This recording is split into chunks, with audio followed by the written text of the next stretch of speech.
ರೇಕುಳ್ಗೆಯ ಸರ್ಕಾರಿ ಪ್ರೌಢಶಾಲೆಯ ಕನ್ನಡ ಶಿಕ್ಷಕರಾಗಿ ಸೇವೆ ಸಲ್ಲಿಸುತ್ತಿದ್ದ ಅಬ್ದುಲ್ ಸಾಹೇಬ್ ಅಲ್ಲಾಸ್ ಅವರು ಬಾಗಲಕೋಟೆ ಜಿಲ್ಲೆಯ ಜಮಖಂಡಿಗೆ ವರ್ಗವಾಗಿರುವ ಪ್ರಯುಕ್ತವಾಗಿ ಕಲ್ಯಾಣ ಕರ್ನಾಟಕ ಪ್ರೌಢಶಾಲಾ ಶಿಕ್ಷಕರ ಸಂಘ ಬೀದರ್ ವತಿಯಿಂದ ಬೀದರ್ನ ಖಾಸಗಿ ಹೋಟೆಲ್ನ ಸಭಾಂಗಣದಲ್ಲಿ ಅವರಿಗೆ ಬೀಳ್ಕೊಡುಗೆ ಸಮಾರಂಭವನ್ನು ಹಮ್ಮಿಕೊಳ್ಳಲಾಯಿತು. ಅಬ್ದುಲ್ ಅಲ್ಲಾಸ್ ಅವರು ಕಲ್ಯಾಣ ಕರ್ನಾಟಕ ಪ್ರೌಢಶಾಲಾ ಶಿಕ್ಷಕರ ಸಂಘದ ವಾರ್ತಾ ಕಾರ್ಯದರ್ಶಿಯಾಗಿಯೂ ಕೂಡ ಸೇವೆ ಸಲ್ಲಿಸುತ್ತಿದ್ದು, ಅವರಿಗೆ ಕಲ್ಯಾಣ ಕರ್ನಾಟಕ ಪ್ರೌಢಶಾಲಾ ಶಿಕ್ಷಕರ ಸಂಘ ವತಿಯಿಂದ ಆತ್ಮೀಯವಾಗಿ ಸನ್ಮಾನಿಸಿ ನೆನಪಿನ ಕಾಣಿಕೆ ನೀಡಿ ಅವರಿಗೆ ಗೌರವಿಸಲಾಯಿತು. ಕಾರ್ಯಕ್ರಮ ಉದ್ಘಾಟಿಸಿ ಕ್ಷೇತ್ರ ಶಿಕ್ಷಣಾಧಿಕಾರಿ ಟಿ.ಆರ್. ದೊಡ್ಡಿ ಅವರು ಮಾತನಾಡಿ, ಬೀದರ್ ಜಿಲ್ಲೆಯಲ್ಲಿ ಹೊರಗಿನಿಂದ ಬಂದು ಸೇವೆ ಸಲ್ಲಿಸುವವರಿಗೆ ಬಹಳ ಪ್ರೀತಿಯನ್ನು ತೋರಿಸುತ್ತೇವೆ. ಇಲ್ಲಿಂದ ಹೋಗುವವರೆಗೂ ಕೂಡ ಅವರಿಗೆ ಅಪಾರ ಪ್ರೀತಿ ಸಹಕಾರವನ್ನು ನೀಡುತ್ತೇವೆ. ಅದೇ ರೀತಿ ಬಾಗಲಕೋಟೆಯ ಮೂಲದ ಅಬ್ದುಲ್ ಸಾಹೇಬ್ ಅವರು ಬೀದರ್ಗೆ ಬಂದು ಕನ್ನಡ ಶಿಕ್ಷಕರಾಗಿ ಸೇವೆ ಸಲ್ಲಿಸಿ ಈಗ ಪುನಃ ಬಾಗಲಕೋಟೆಗೆ ವರ್ಗವಾಗಿ ಹೋಗ್ತಾ ಇದ್ದಾರೆ. ಅವರು ಎಲ್ಲೇ ಕೆಲಸ ಮಾಡಿದ್ರೂ ಕೂಡ ಅವರು ಮಾಡುವ ಕೆಲಸದಲ್ಲಿ ಅವರು ಕಾರ್ಯಪ್ರವೃತ್ತರಾಗಿರಬೇಕು. ನಾವು ಎಲ್ಲೇ ಕೆಲಸ ಮಾಡಿದ್ರೂ ನಮ್ಮ ಹೆಜ್ಜೆ ಗುರುತನ್ನ ಬಿಟ್ಟು ಬಿಡಬೇಕು. ಒಳ್ಳೆಯ ಆಧ್ಯಾತ್ಮಿಕ ಬೋಧನೆಯೊಂದಿಗೆ ಮಕ್ಕಳಲ್ಲಿ ಕನ್ನಡ ಪ್ರಜ್ಞೆಯನ್ನ ಮೂಡಿಸಬೇಕು. ಮಕ್ಕಳನ್ನ ಪ್ರಗತಿ ಪಥದತ್ತ ಕರೆದೊಯ್ಯುವ ಜವಾಬ್ದಾರಿ, ಉತ್ತಮ ಪ್ರಜೆಗಳನ್ನಾಗಿ ಸಮಾಜಕ್ಕೆ ನೀಡುವ ಜವಾಬ್ದಾರಿ ಶಿಕ್ಷಕರಾಗಿದ್ದು, ತಮ್ಮ ಸ್ಥಾನಕ್ಕೆ ಕೆಲಸಕ್ಕೆ 100% ರೀತಿಯಲ್ಲಿ ಒಂದು ಸೇವೆಯನ್ನು ಸಲ್ಲಿಸಬೇಕು ಎಂದು ತಿಳಿಸಿದರು. ಜೊತೆಗೆ ಪಾಂಡುರಂಗ ಬೆಲ್ದಾರ್ ಹಾಗೂ ಅವರ ತಂಡ ಒಳ್ಳೆಯ ಕೆಲಸ ಮಾಡ್ತಾ ಇದ್ದಾರೆ. ಕಲ್ಯಾಣ ಕರ್ನಾಟಕ ಪ್ರೌಢ ಶಿಕ್ಷಕರ ತಂಡವನ್ನು ರಚಿಸಿಕೊಂಡು ನಾವು ನಮ್ಮವರು ಎಂದು ಎಲ್ಲರನ್ನ ಭಾವಿಸಿ ಎಲ್ಲರನ್ನ ಗುರುತಿಸಿ ಸನ್ಮಾನಿಸುವ ಕಾರ್ಯಗಳನ್ನು ಮಾಡುತ್ತಿರುವುದು ನಿಜಕ್ಕೂ ಶ್ಲಾಘನೀಯ ಸಂಗತಿಯಾಗಿದೆ ಎಂದು ತಿಳಿಸಿದರು.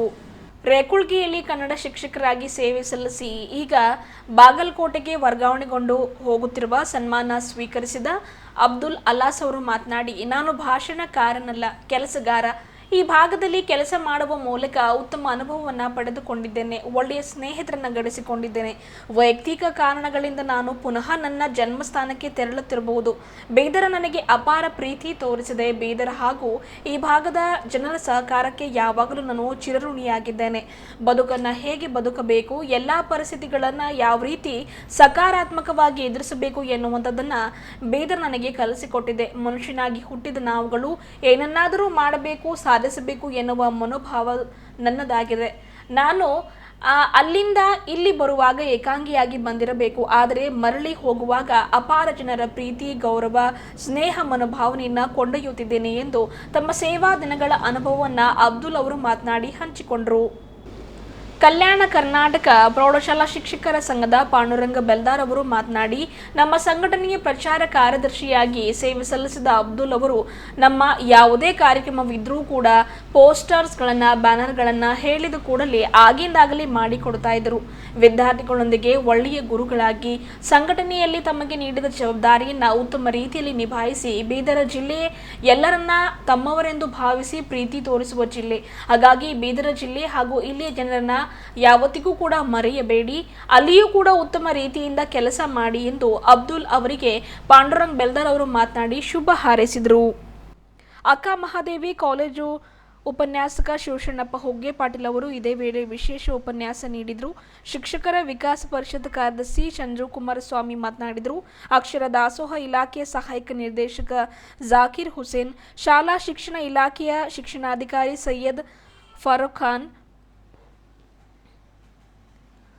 ಶಾಲಾ ಶಿಕ್ಷಣ ಇಲಾಖೆ ಶಿಕ್ಷಣಾಧಿಕಾರಿ ಸೈಯದ್ ಫುರ್ಖಾನ್, ಸಂಘದ ಬೀದರ್ ತಾಲೂಕು ಅಧ್ಯಕ್ಷ ಶಾಬುದ್ದೀನ್, ರಾಜ್ಯ ಪ್ರಶಸ್ತಿ ಪುರಸ್ಕೃತರಾದ ದಿಲೀಪ್ ಕುಮಾರ್ ಡೋಂಗರ್ಗೆ, ಧನರಾಜ್ ಗುಣಮೆ, ರಾಜ್ಯ SC/ST ಮಾಧ್ಯಮಿಕ ಶಿಕ್ಷಕರ ಸಂಘದ ಸಂಘಟನಾ ಕಾರ್ಯದರ್ಶಿ ಗಣಪತಿ, ರಾಜ್ಯ ಸರ್ಕಾರಿ ಪ್ರಾಥಮಿಕ ಶಾಲಾ ಶಿಕ್ಷಕರ ಸಂಘದ ಅಧ್ಯಕ್ಷ ಸುರೇಶ್ ಡಾಳೆ, ರಘುನಾಥ್ ಭೂರೆ, ಗೋವಿಂದ್ ಪೂಜಾರಿ, ಶಿವಕುಮಾರ್ ಸದಾಪುಲೆ, ರವಿಕುಮಾರ್ ಕುಮ್ನೂರ್, ಸಂಜೀವ್ ಕುಮಾರ್ ಕನ್ನೇರಿ, ಬಳಿರಾಮ್ ಕೋರ್ನಾಳೆ, ಶಾಂತಕುಮಾರ್, ಪ್ರಹ್ಲಾದ್, ತಾಜುದ್ದೀನ್ ಸೇರಿದಂತೆ ಇನ್ನಿತರರು ಇದ್ದರು. ದೇವಿ ಪ್ರಸಾದ್ ಕಲಾಲ್ ಅವರು ನಿರೂಪಣೆ ಮಾಡಿದರು. ಬಾಬುರಾವ್ ಮಾಳ್ಗೆ ಸ್ವಾಗತಿಸಿದರು. ಸಂಘದ ಜಿಲ್ಲಾ ಕಾರ್ಯದರ್ಶಿ ವೀರಭದ್ರಪ್ಪ ಚಟ್ನಾಳಿ ವಂದಿಸಿದರು.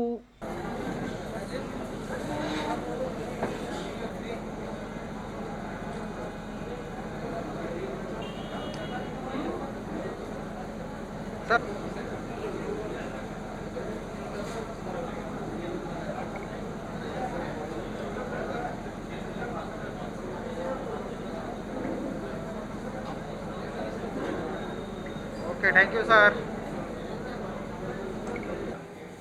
ಬೀದರ್ ಜಿಲ್ಲೆಯಲ್ಲಿ ಹೊರಗಿನ ಬಂದವರಿಗೆ ತುಂಬ ಆತಿಥ್ಯ ಆಧಾರಗಳನ್ನು ಕೊಟ್ಟು ಅವ್ರ ಜೊತೆ ಸ್ನೇಹ ಬೆಳೆಸ್ತೀವಿ. ಈಗ ಹೋದ್ಮೇಲೆ ಅಬ್ದುಲ್ ಅವ್ರು ನಮ್ಮ ನೆನೆಸ್ತಾರೆ ಬಿಡ್ತಾರೆ ಗೊತ್ತಿಲ್ಲ, ಅವ್ರಿಗೆ ಬಿಟ್ಟಿರ್ತಕ್ಕಂಥ ವಿಷಯ ಇದು. ನಮ್ಮ ಬೀದರ್ ಜನರು ಇಲ್ಲಿಗೆ ಬರ್ತಕ್ಕಂಥವ್ರಿಗೆ ಬಹಳ ರೆಸ್ಪೆಕ್ಟು. ಅಲ್ಲಿ ಆ ಕಾರ್ಯಕ್ರಮದ ಅವ್ರ ಬೀಳ್ಕೊಡ ಸಮಾರಂಭದಲ್ಲಿ ಹೇಳಿದ್ರು ರಾಮಪ್ಪ ಅಂತೇಳಿ. ನಾನು 9 ವರ್ಷ ಇದ್ರು ನನಗೆ ತುಂಬ ಗೌರವದಿಂದ ನೋಡ್ಕೊಂಡ್ರು ಬೀದರ್ನವ್ರು ಅಂತ. ನಾನು ಪಕ್ಕದಲ್ಲಿ ಕೂತಿದ್ದೆ, ನೋಡಪ್ಪ 2 ವರ್ಷ ಆಯಿತು ಒಂದು ರೂಮ್ ಕೊಟ್ಟಿಲ್ಲ ಟೀಚರ್ಸ್ ಅಂದ್ರೆ. ಹಂಗೆ ಅಣ್ಣ ಇದು ಬೀದರ್ ಅಲ್ಲ, ಬೀದರ್ ನನ್ನ ತವ್ರ ಮನೆ ಇದ್ದಂಗೆ ಅಂತ ನೆನೆಸ್ಕೊಂಡ್ರು. ಇವರು ಇಲ್ಲಿ ತುಂಬ ಹೆಸರುವಾಸಿಯಾಗಿದ್ದ ಅಬ್ದುಲ್ ಅವ್ರಿಗೆ ಅಲ್ಲೇ ಅವ್ರು ಬಾಗಲಕೋಟೆ ಈಗ ಹಾಯ್ ಬಾಯ್ ಅಷ್ಟು ಸೀಮಿತವಾಗಿರ್ತದೆ ಅವ್ರ ಸಂಬಂಧ. ನಮ್ಮಲ್ಲೊಬ್ಬರು ಇನ್ನೊಂದು ಇವರು ಕನ್ನಡ ಟೀಚರ್ ಇದ್ರು, ಒಬ್ರು ಯಾರೋ ಹೊಸ ಕನ್ನಡದಾಗ, ಅವನು ವರ್ಗ ಆಗಿ ಗುಲ್ಬರ್ಗಕ್ಕೆ ಹೋದ. ಮೊನ್ನೆ ಸಿಕ್ಕಿದ್ದೆ ಗುಲ್ಬರ್ಗದಲ್ಲಿ. ನಾನು ಹೋಗೋರು ಬೇಡಪ್ಪ ಇಲ್ಲೇ ಇರೋನಿ ಅಂತ ಹೇಳ್ದ. 3-4 ಪುಸ್ತಕ ಎಲ್ಲ ಬರ್ತಿದ್ದ ಅವನು ಇಲ್ಲಿ ಇದ್ದಾಗ. ಅಲ್ಲಿ ಹೋದ್ಮೇಲೆ ಸರ್ ಇಲ್ಲಿ ಯಾರು ಮಾತಾಡ್ಸೋರು ದಿಕ್ಕಿಲ್ಲ ಸರ್ ನಂಗಂತ. ನಾನು ದೊಡ್ಡ ತಪ್ಪು ಮಾಡೋದು ಸರ್, ನಿಮ್ಮ ಮಾತು ಕೇಳಲಿಲ್ಲ, ನಂಗೆ ಅಲ್ಲಿ ತುಂಬ ಗೌರವ ಇತ್ತು. ನಾನು ಪುಸ್ತಕ ಕಾದಂಬರಿ ಬರೆದಿಲ್ಲ, ನಂಗೆ ಸನ್ಮಾನ ಮಾಡಿದರು. ಇಲ್ಲಿ ದಿನಾಲು ಬಸ್ನಾಗ ತಿರುಗಾಡೋರು ಪ್ರೈಮರಿ ಟೀಚರ್ ನಾವು ಜೊತೆ ಹೋಗ್ತೀವಿ ಸರ್, ಬಾಜು ಪ್ರೈಮರಿ ಟೀಚರ್ ಯಾಕೆ ಹಾರಿದ್ರು ಅಂತ ಹೇಳ್ಕೊಂಡಂಗಿಲ್ಲ ಸರ್ ಅಂತ ಹೇಳಿದ್ರು. ಅವ್ರು ನೋವು ಹೇಳಿದ್ರು. ಹಂಗೆ ಈಗ ನೀವು ನಮ್ಮನ್ನು ಬಿಟ್ಟು ಹೋಗ್ತೀರಲ್ಲ, ನೀವು ಬೀದರ್ ಬೀದರ್ ನೆನೆಸ್ತೀರ, ಬೀದರ್ ನೆನೆಸ್ಕೊತೀರ ಅಂತ ಉತ್ಸವದೇ ಬೀದರ್. ಅದರಲ್ಲಿ ಪಾಂಡ್ರಂಗ್ ಅಂತವ್ರು ಎಲ್ಲರನ್ನ ಹಿಡಿದು ಕಟ್ಟಿ ಒಂದು ಗೂಡಿಗೆ ಹಾಕೊಳ್ತಕ್ಕಂಥ ಕೆಲಸ ಮಾಡ್ತಾರೆ ಯಾವಾಗಲೂ. ಅಂದರೆ ನಾವು ನಮ್ಮೂರು ಅಂತಕ್ಕಂಥ ಫೀಲಿಂಗ್ಸು, ಆಮೇಲೆ ಒಂದು ಸಂಘಟನೆಯಲ್ಲಿ ಬರಬೇಕಂತಕ್ಕಂಥ ಭಾವನೆಯಿಂದ ಅರೇಂಜ್ ಮಾಡ್ತಾರೆ ಪಾಂಡ್ರಂಗ್ ಅವರು. ನಾನು ನಿಮಗೆ ಇಷ್ಟ ಹೇಳಬಲ್ಲೆ, ನೀವು ಕನ್ನಡದ ಶಿಕ್ಷಕರಾಗಿದ್ದೀರಲ್ಲ, ನಿಮ್ಮ ಹೆಜ್ಜೆ ಗುರುತನ್ನು ಬಿಟ್ಟು ಹೋಗ್ಬೇಕು ಸೇವೆಯಲ್ಲಿ. ನೀವೇನಾದ್ರು ಬದಲಾವಣೆಗಳನ್ನು ಮಾಡಬೇಕು. You can do something. ಸಾಹಿತ್ಯದಲ್ಲಿ ಆದರೂ ಇಲ್ಲಾಂದ್ರೆ ಏನಾದರೂ ಮಾಡಬೇಕು. ನನ್ನ ಆಟೋಗ್ರಫಿಯಲ್ಲಿ ಹಾಮ ನಾಯಕ ಒಂದು ಆಟೋಗ್ರಾಫ್ ಮಾಡಿದ್ರೆ, ನನ್ನ ಆಟೋಗ್ರಫಿಯಲ್ಲಿ ಏನಂತ, ಅಳಿಯುವ ಮುನ್ನ ಕನ್ನಡಕ್ಕಾಗಿ ಉಳಿಯುವ ಕೆಲಸ ಮಾಡುವಂತ ಮಹಾ ಮೇಧಾವಿ. ನಿಮಗೆಲ್ಲ ಗೊತ್ತ ಹಾಮನಾಯಕರು. ನಮ್ಮ ಗುರುಗಳು ಓದುವಾಗ ಯೂನಿವರ್ಸಿಟಿಯಲ್ಲಿ ನಮ್ಮ ಗುರುಗಳಾಗಿದ್ದರು. ಗುಲ್ಬರ್ಗ ಯೂನಿವರ್ಸಿಟಿ VC ಕೂಡ ಆಗಿದ್ರು. ಅಳಿಯುವ ಮುನ್ನ ಕನ್ನಡಕ್ಕಾಗಿ ಉಳಿಯುವ ಕೆಲಸ ಮಾಡುವಂತ ಅಂತ ಒಂದು ಸದಾಶಯದೊಂದಿಗೆ ತಾವು ಕೂಡ ಕನ್ನಡ ಟೀಚರ್ ಆಗಿದ್ದೀರ. ಒಳ್ಳೆಯ ರಚನಾತ್ಮಕವಾಗಿರ್ತಕ್ಕಂಥ ಬೋಧನೆಯೊಂದಿಗೆ ಮಕ್ಕಳಲ್ಲಿ ಕನ್ನಡ ಪ್ರಜ್ಞೆಯನ್ನ, ಕನ್ನಡ ಕುತೂಹಲವನ್ನ, ಯಾಕಂದ್ರೆ ನೀವು ಏನೆಲ್ಲ ಮಾಡ್ಲಿಕ್ಕೆ ಸಾಧ್ಯ. ಭಾಷಾ ಶಿಕ್ಷಕ ಚೆನ್ನಾಗಿದೆ ಸಾಕು ಸ್ಕೂಲಲ್ಲಿ. You can change the whole community. ಆ ಶಕ್ತಿ ಕೇವಲ ನಿಮಗೆ ಮಾತ್ರ ಇದೆ. ಗಣಿತವರು ನಮ್ಮ ಇವ್ರು ಕೂತಲ್ಲ, ಯಾರು ಶ್ರೀದೇವಿ ಪ್ರಸಾದ್ ಅವರು, ಕಲಾಲ್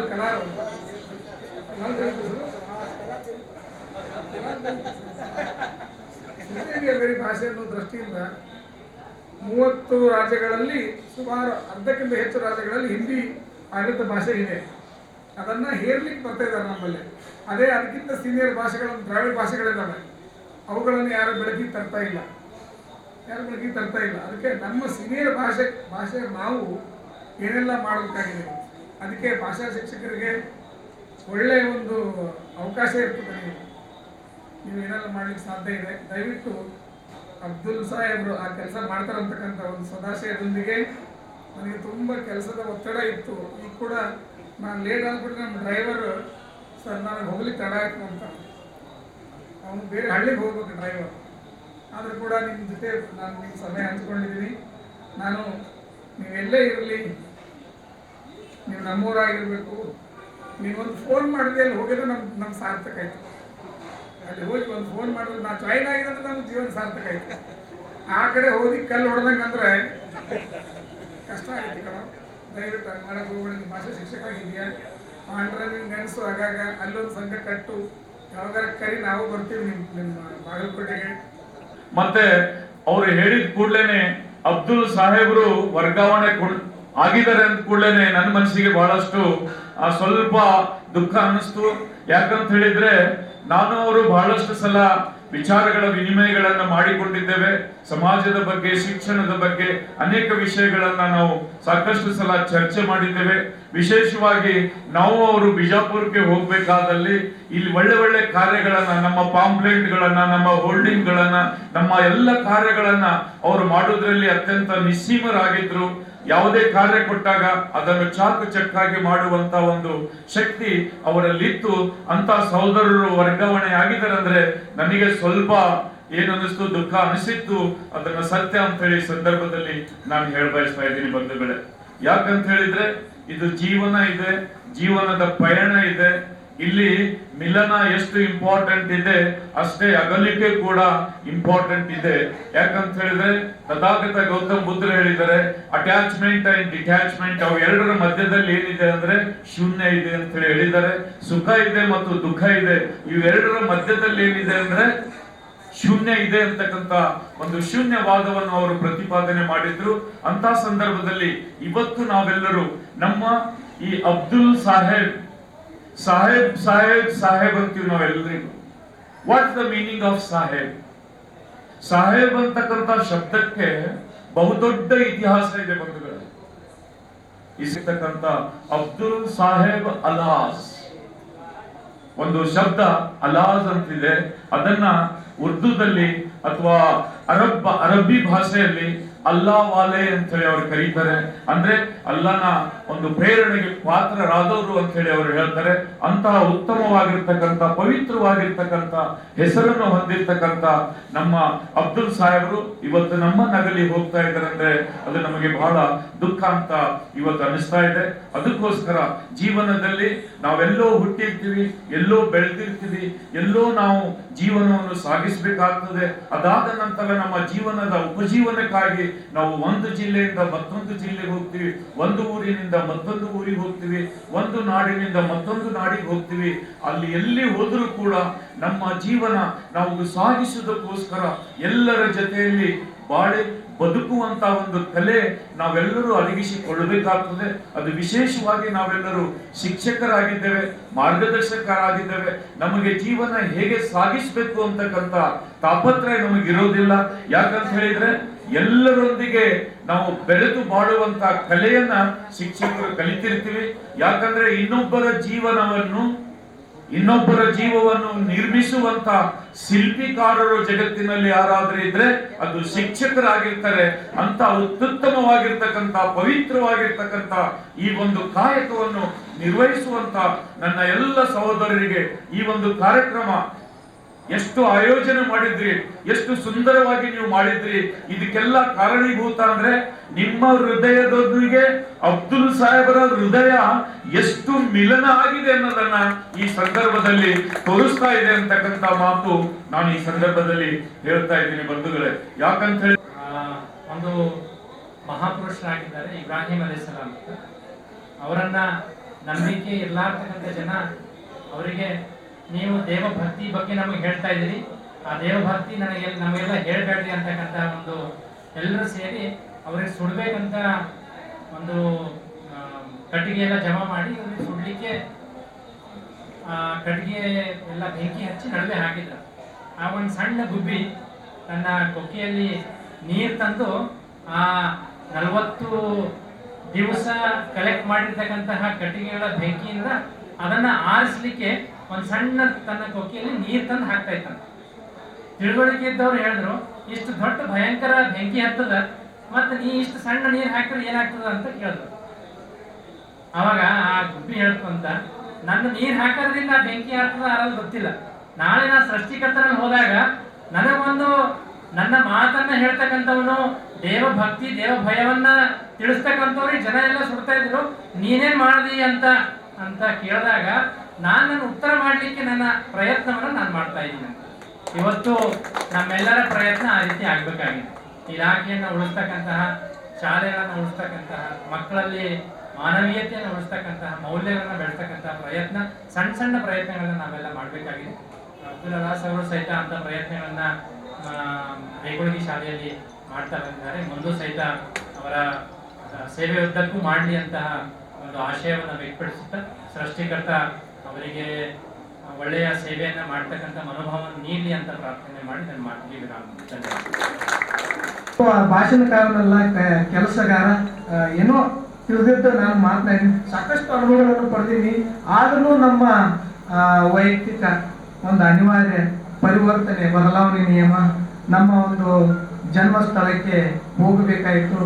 ಒಂದು ಸಂಬಂಧಿಕರ ಒಂದು ಜೊತೆ ಬೆರೀಬೇಕಾಗಿತ್ತು. ನಾವಿಲ್ಲಿ ವರ್ಕ್ ಮಾಡೋದ್ರಿಂದ ಯಾವುದೇ ನಮ್ಮ ಸಂಬಂಧಿಕರು ಯಾವುದೇ ಸಣ್ಣ ಪುಟ್ಟ ಕೆಲಸ ಆಗಲಿ, ಯಾವುದೇ ಒಂದು ಕಾರ್ಯಕ್ರಮ ಆಗಲಿ, ಅವ್ರು ದೂರದಪ್ಪ ಯಾಕೆ ಅವರಿಗೆ ಡಿಸ್ಟರ್ಬೆನ್ಸ್ ಮಾಡೋಣ, ಅವರಲ್ಲೇ ಆರಾಮಾಗಿರಲಿ. ಯಾವಾಗ ಇಲ್ಲಿ ಬರ್ತಾರ ಅವಾಗ ನಾವು ಅಲ್ಲಿ ಹೋದಾಗೆ ಪ್ರೋಗ್ರಾಮ್ ಯಾವುದೇ ಪ್ರೋಗ್ರಾಮ್ ಯಾವುದೇ ಒಂದು ಬಂತಂದ್ರೆ ಆ ಪ್ರೋಗ್ರಾಮ್ ನಾವು ಯಾವಾಗ ಅಲ್ಲಿ ಪ್ರಸ್ತುತ ಇರ್ತೀವಿ ಆ ಪ್ರಸ್ತುತ ಸಂದರ್ಭದಲ್ಲಿ ಕಾರ್ಯಕ್ರಮಗಳನ್ನು ಹಮ್ಮಿಕೊಳ್ತಿದ್ರು. ನಾವು ಬೀದರದಲ್ಲಿ ಇದ್ದಾಗ ಕಾರ್ಯಕ್ರಮ ಆಗ್ತಿದ್ದಿಲ್ಲ. ಹೀಗಿರುವಾಗ ಅದೊಂದು ಸಮಸ್ಯೆಯಿಂದ ನಾವು ವರ್ಗಾವಣೆ ಬಂದಿದ್ದೇವೆ ವಿನಃ ನಾವು ಬೀದರ್ ಬೇಡ ಅಂತೇಳಿ ವರ್ಗಾವಣೆ ಬಂದಿಲ್ಲ. ಬೀದರು ನಂಗೆ ಸಾಕಷ್ಟು ಚಿರಋಣಿ, ಬಹಳಷ್ಟು ಅದಕ್ಕೆ ನಾನು ಚಿರಋಣಿ ಆಗಬೇಕಾಗುತ್ತೆ. ಸಾಕಷ್ಟು ನಾನು ಕಲ್ತೀನಿ ಜೀವನದಲ್ಲಿ, ಕಲಿಲಾರದಂಥ ವಿಚಾರಗಳನ್ನು, ಅನುಭವಗಳನ್ನು, ಸಾಕಷ್ಟು ಅನುಭವಗಳನ್ನು ಕಲ್ತೀನಿ. ಯಾವ ಥರ ಇರಬೇಕು, ಯಾವ ಥರ ಸಮಾಜದಲ್ಲಿ ಬದುಕಬೇಕು, ಮತ್ತೊಬ್ಬರಲ್ಲಿ ಯಾವ ಜೊತೆ ಮಾತನಾಡಬೇಕು, ಕಚೇರಿಗಳಲ್ಲಿ ಯಾವ ಥರ ವ್ಯವಹರಿಸಬೇಕು. ಸರ್ ಅವರು ಸಾಕಷ್ಟು ನಮಗೆ ಸಹಾಯ ಸಹಕಾರ ಮಾಡಿದ್ದಾರೆ. EDS ನಲ್ಲಿ ಸ್ವಲ್ಪ ಪ್ರಾಬ್ಲಮ್ ಆಗಿತ್ತು, ಆ EDS ಸಾಲ್ವ್ ಮಾಡಿಕೊಟ್ರು ನಮ್ಮ ಸರ್. ಪಾಸ್ಪೋರ್ಟ್ ಮಾಡೋದಿತ್ತು, ಅದನ್ನು ಸ್ವತಃ ಅವ್ರು ನಾವು ನಮ್ಮ ಸ್ಕೂಲ್ ಲಾಗಿನ್ ಕೊಡೋದ್ರಿಂದ ಅವರೇ ಪ್ರಾಬ್ಲಮ್ ಸಾಲ್ವ್ ಮಾಡಿದ್ರು. ಯಾಕೆ ನಮ್ಮ ರಿಪಬ್ಲಿಕ್ ಶಾಲೆಯಿಂದ ಪ್ರಥಮ ನಾನೇ ಅದು ಅಪ್ಲಿಕೇಶನ್ ಹಾಕಿದ್ದು, ನಮ್ಮ ಶಾಲೆಯಲ್ಲಿ ಯಾರಿಗೂ ಗೊತ್ತಿರಲಿಲ್ಲ. ಹೀಗಾಗಿ ಅದನ್ನು ಸಾಲ್ವ್ ಮಾಡಿದ್ರೆ ಅವರಿಗೆ ನಾನು ತುಂಬಾ ಧನ್ಯವಾದಗಳು, ಆಭಾರಿಯಾಗಿರುತ್ತೇನೆ. ಸಾಕಷ್ಟು ಏನು ಹೇಳಬೇಕು ಅನ್ನೋ ಗೊತ್ತಾಗ್ತಾ ಇಲ್ಲ. ಒಂದು ಮಾತು, ಸೋಲುವ ಮನಸ್ಸು ಸೋಲ್ತದ, ಸೋಲು ಮನಸ್ಸು ಸೋಲ್ತದ, ಗೆಲ್ಲುವ ಮನಸ್ಸು ಯಾವತ್ತು ಗೆಲ್ತಾನೆ ಇರ್ಬೇಕಾಗುತ್ತೆ. ನಾವು ಗೆಲ್ಲುವ ಮನಸ್ಸುಗಳಂತ ವ್ಯಕ್ತಿಗಳು ನಾವು ಆಗಬೇಕು.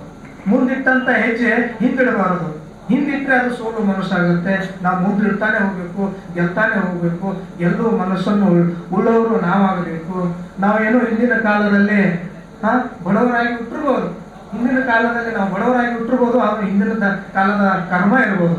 ಆದ್ರೆ ಈಗಿನ ಕಾಲದಲ್ಲಿ ನಾವು ಬಡವರಾಗಿ ಸಾಯಬಾರದು, ಸಾಧಕರಾಗಿ ಸಾಯಬೇಕು. ಈಗಿನ ನಮ್ಮ ಒಂದು ಧರ್ಮ ಇದು. ಬಡವರಾಗಿ ಸತ್ರೆ ಅದು ನಮ್ಮ ಒಂದು ಮನುಷ್ಯ ನಾಗಿ ಹುಟ್ಟಿದ್ದು ಅದೊಂದು ತಪ್ಪು ಅನಿಸುತ್ತೆ. ಸಾಧಕರಾಗಿ ಸಾಧನೆ ಮಾಡಿ ನಾವು ಇಷ್ಟು ಬಡಗ ನಾನು ಅಲ್ಲಿಂದ ಬರುವಾಗ ಏಕಾಂಗಿಯಾಗಿ ಬಂದಿದ್ದೆ. ನಾನು ಈಗ ಹೋಗುವಾಗ ಸಾವಿರಾರು ಹೃದಯಗಳನ್ನು ನನ್ನ ಹೃದಯದಲ್ಲಿ ಇಟ್ಟುಕೊಂಡು ನಾನು ಒಂಥರ ಏನು ದುಃಖನೋ ಸಂತೋಷನೋ ನನಗೇನು ತೋರಿಸ್ತಾ ಇಲ್ಲ, ಗೊತ್ತಾಗ್ತಾ ಇಲ್ಲ. ಆದ್ರೂ ನಮ್ಮ ಹೃದಯದಲ್ಲಿ ಸ್ವೀಕರಿಸ್ಕೊಳ್ತಾ ನಾನು ಯಾವತ್ತು ಬೀದರ್ನ ಮತ್ತೊಂದು ನೇಚರ್ ಬಹಳಷ್ಟು ಒಳ್ಳೆಯದ. ಎಲ್ಲರೂ ಬೀದರ್ ಅಂದ್ರೆ ಬಿಸಿಲು ಜಾಸ್ತಿ ನಮ್ಮ ಸೈಡ್ದವರು. ಬೀದರ್ ಬಿಸಿಲಲ್ಲ, ಗುಲ್ಬರ್ಗ ಬಿಸಿಲು. ನಾನು ಯಾಕಂದ್ರೆ 3 ವರ್ಷ ಸೇಡಂನಲ್ಲಿ ವರ್ಕ್ ಮಾಡೀನಿ. ಗುಲ್ಬರ್ಗ ಡಿಸ್ಟ್ರಿಕ್ಟ್ ಬಿಸಿಲು, ಯಾದಗಿರಿ ಬಿಸಿಲು, ರಾಯಚೂರು ಬಿಸಿಲು. ಬೀದರ್ ಬಿಸಿಲಲ್ಲ, ತಂಪು. ಮಲೆನಾಡು, ಕಲ್ಯಾಣ ಕರ್ನಾಟಕದ ಮಲೆನಾಡು ಏರಿಯಾ ಇದು. ಕಲ್ಯಾಣ ಕರ್ನಾಟಕದ ಮಲೆನಾಡು ಏರಿಯಾ ಅಂತ ಹೇಳ್ತೀವಿ ಅವರಿಗೆ. ಹೀಗಾಗಿ ತಂಪಾದ ವಾತಾವರಣ ಮತ್ತು ಅಷ್ಟೇ ಒಳ್ಳೆಯ ಒಂದು ನೀರು, ರುಚಿಕರವಾದಂಥ ನೀರು ಮತ್ತು ಆಹಾರನೂ ಉತ್ತಮವಾದಂಥ ಆಹಾರನೂ ಇಲ್ಲಿದೆ. ಹೀಗಾಗಿ ಪ್ರೇಕ್ಷಣೀಯ ಸ್ಥಳಗಳಿದ್ದೇವೆ. ಸಾಕಷ್ಟು ಹೇಳ್ಬೇಕಂದ್ರೆ ಏನು ಹೇಳಬೇಕು ನನ್ಗೆ ಗೊತ್ತಾಗ್ತದೆ. ಯಾಕಂದ್ರೆ ನಾನು ಭಾಷಣಕಾರನಲ್ಲ. ನಾನು 4 ಗೋಡೆಗಳ ಮಧ್ಯೆ ವಿದ್ಯಾರ್ಥಿಗಳ ಜೊತೆ ಬೆರೆಯುವಂಥ ಒಬ್ಬ ವ್ಯಕ್ತಿ, ಸಾಮಾನ್ಯ ವ್ಯಕ್ತಿ. ಈ ಥರ ಸ್ಟೇಜ್ ಮೇಲೆ ನಿಂತು ಮಾತನಾಡುವಂಥ ವ್ಯಕ್ತಿ ನಾನಲ್ಲ. ಆದರೂ ಅನಿವಾರ್ಯವಾಗಿ ಮಾತನಾಡ್ರಿ ಅಂತಂದಾಗ ನನಗೆ ಮಾತನಾಡಲಿಕ್ಕೆ ಅವಕಾಶ ಕೊಟ್ಟಂತ ಎಲ್ಲರಿಗೂ, ವೇದಿಕೆ ಮೇಲೆ ಆಸೀನರಾದಂಥ ಎಲ್ಲ ಮಹಿಳೆಯರಿಗೂ ಸಾಕಷ್ಟು ಚಿರಋಣಿ. ನಿಮ್ಮ ಈ ಒಂದು ಪ್ರೀತಿ, ಅಭಿಮಾನ, ಗೌರವಕ್ಕೆ ನಾನು ಯಾವತ್ತೂ ಮರೆಯಲಾರೆ. ನಾನು ನಿಮಗೆ ಒಂದು ದೊಡ್ಡ ಒಂದು ಕೋಟಿ ನಮಸ್ಕಾರ ಹೇಳಿದ್ರು ಸಾಲದು ಅಂತ ಹೇಳ್ತಾ ನನ್ನ ಈ ಮಾತಿಗೆ ವಿರಾಮ ಹೇಳ್ತೀನಿ. ಜೈ ಹಿಂದ್, ಜೈ ಕರ್ನಾಟಕ. ಕರ್ನಾಟಕ ಪುರುಷರ ಸಂಘ ವತಿಯಿಂದ ಶ್ರೀ ಅಬ್ದುಲ್ ಸಾಬ್ ಆಲೇಸ್ ಅವರ ಬೀಳ್ಕೊಡುಗೆ ಸಮಾರಂಭ ಹಾಗೂ ಇದು ಅಭಿನಂದನಾ ಸಮಾರಂಭವನ್ನು ಹಮ್ಮಿಕೊಳ್ಳಲಾಗಿದೆ. ಈ ಸಮಾರಂಭದ ಉದ್ಘಾಟಕರಾಗಿ ನಿಮ್ಮೆಲ್ಲರನ್ನು ಒಂದು ಒಳ್ಳೆಯ ರೀತಿಯಿಂದ ಮಾರ್ಗದರ್ಶನ ನೀಡಿರುವ ನಮ್ಮ ತಾಲೂಕಿನ ಕ್ಷೇತ್ರ ಶಿಕ್ಷಣಾಧಿಕಾರಿಗಳಾದ BR ದೊಡ್ಡೇಶ್ವರ ಅವರೇ, ಅದೇ ರೀತಿಯಾಗಿ ಈ ಕಾರ್ಯಕ್ರಮದ ಮುಖ್ಯ ಅತಿಥಿಗಳಾಗಿ ಆಗಮಿಸಿರುವ ಫುರ್ಖಾನ್ ಪಾಷಾ ಸಾಹೇಬ್ರೆ ಹಾಗೂ D. ಜಾಕೀರ್ ಹುಸೇನ್ ಸರ್ ಅವರೇ ಹಾಗೂ ದಿಲೀಪ್ ಕುಮಾರ್ ಡೊಂಗರೆ ಸರ್ ಅವರೇ ಹಾಗೂ ಇಲ್ಲಿವರೆಗೆ ನಮಗೆ ಬಹಳಷ್ಟು ಒಂದು ಒಳ್ಳೆಯ ಮಾರ್ಗದರ್ಶನ ನೀಡಿ ನಮ್ಮ ಯಾವುದೇ ಕಾರ್ಯಕ್ರಮದಲ್ಲಿ ಯಾವುದೇ ವಿಷಯ ಕೊಡಿ ಆ ವಿಷಯದ ಬಗ್ಗೆ ಬಹಳ ಒಳ್ಳೆ ರೀತಿಯಿಂದ ಮಾರ್ಗದರ್ಶನ ನೀಡುವಂಥ ವ್ಯಕ್ತಿ ಅಂದರೆ ಶಿವಶರಣಪ್ಪ ಹುಡುಗೇಪಾಟೀಲ್. ಅವರು ಇಲ್ಲಿ ಬಹಳಷ್ಟು ಒಳ್ಳೆ ರೀತಿಯಿಂದ ಮಾರ್ಗದರ್ಶನ ಮಾಡಿದ್ದಾರೆ. ಅದೇ ರೀತಿಯಾಗಿ ನಮ್ಮ ರಾಜ್ಯ ಸಂಘಟನಾ ಕಾರ್ಯದರ್ಶಿಗಳಾದ SC/ST ಮಾಧ್ಯಮಿಕ ಶಿಕ್ಷಕರ ಸಂಘದ ಅಧ್ಯಕ್ಷರಾದ ಸಂಘಟನಾ ಕಾರ್ಯದರ್ಶಿಗಳಾದ ಗಣಪತಿ ಭಕ್ತ ಸರ್ ಅವರೇ, ಕಲಾಲ್ ದೇವಿ ಪ್ರಸಾದ್ ಅವರೇ, ಹಾಗೂ ಪರಮೇಶ್ವರ್ ಅವರೇ, ಸುರೇಶ್ ತಾಳೆ ಅವರೇ, ಹಾಗೂ ವಿಷ್ಣುಕಾಂತ್ ಠಾಕೂರ್ ಅವರೇ, ಸಂಶೆಟ್ಟಿ ಅಲ್ವರ್ ಅವರೇ, ಸದಾ ಫುಲೆ ಅವರೇ, ಹಾಗೂ ಶಾಬುದ್ದೀನ್ ಅವರೇ, ಇಲ್ಲಿ ನೆರೆದಂಥ ಎಲ್ಲ ನನ್ನ ಶಿಕ್ಷಕ ಬಂಧುಗಳೇ, ಇಲ್ಲಿವರೆಗೆ ಈಗ ಹಬ್ಬ ಇಲ್ಲಿ ಯಾವುದೇ ಶುಭಾಶಯ ಹೇಳೋದಂತಂದ್ರೆ ಸಾಕು, ಅಬ್ದುಲ್ ಸರ್ ಅಂತಂದ್ರೆ ಸಾಕು. ಇವತ್ತು ಇದಂದ್ರೆ ಏನಂದ್ರೆ ಆಯ್ತು ಬಂತು 5-10 ನಿಮಿಷದ. ಹೀಗಾಗಿ ಒಳ್ಳೆ ಕಾರ್ಯ ಮಾಡಿ ಅವ್ರ ಪ್ರಚಾರ ಕಾರ್ಯದರ್ಶಿ ಅಂದ್ರೆ ಒಳ್ಳೆ ಪ್ರಚಾರ ಮಾಡ್ಕೊಂತ ನಮ್ದು ಯಾವುದೇ ಕಾರ್ಯಕ್ರಮದಲ್ಲಿ ದೊಡ್ಡ ದೊಡ್ಡ ಕಾರ್ಯಕ್ರಮ ಆಗಬೇಕಾದ್ರೆ ಬ್ಯಾನರ್ ಆಗಲಿ ಪ್ರತಿಯೊಂದು ತಯಾರು ಮಾಡಿ ಎಲ್ಲ ಒಳ್ಳೆಯದು ಮಾಡಿದ್ದಾರೆ. ಅದೇ ರೀತಿ ವಿದ್ಯಾರ್ಥಿಗಳಿಗೆ ಶಾಲೆಯಲ್ಲಿ ಇರುವಂಥ ಒಂದು ಒಳ್ಳೆ ಕಾರ್ಯ ಹೌದು. ಯಾವುದೇ ಥರ ಎಲ್ಲ ಶಾಲೆ ಬಿಟ್ಟು ಬರೋರೆಲ್ಲ ಮಕ್ಕಳೆಲ್ಲ ಒಂದು ಒಳ್ಳೆ ಇದರಿಂದ ವಿದ್ಯಾರ್ಥಿಗಳು ಫಲಿತಾಂಶ ಮೂಲಕ ಯಾವುದೇ ಇದರಲ್ಲಿ ಹೊಸ ಹೊಸ ಪ್ಲ್ಯಾನ್ ಇಲ್ಲಿ ಅದನ್ನು ತಯಾರು ಮಾಡೋದು ಹಿಂಗೆಲ್ಲ ಮಾಡಿ ಒಳ್ಳೆ ಜಿಲ್ಲೆಗೆ ಏನಾದ ಒಳ್ಳೆ ಫಲಿತಾಂಶ ಕೊಡಲು ಪ್ರಯತ್ನ ಮಾಡಿದ್ದಾರೆ.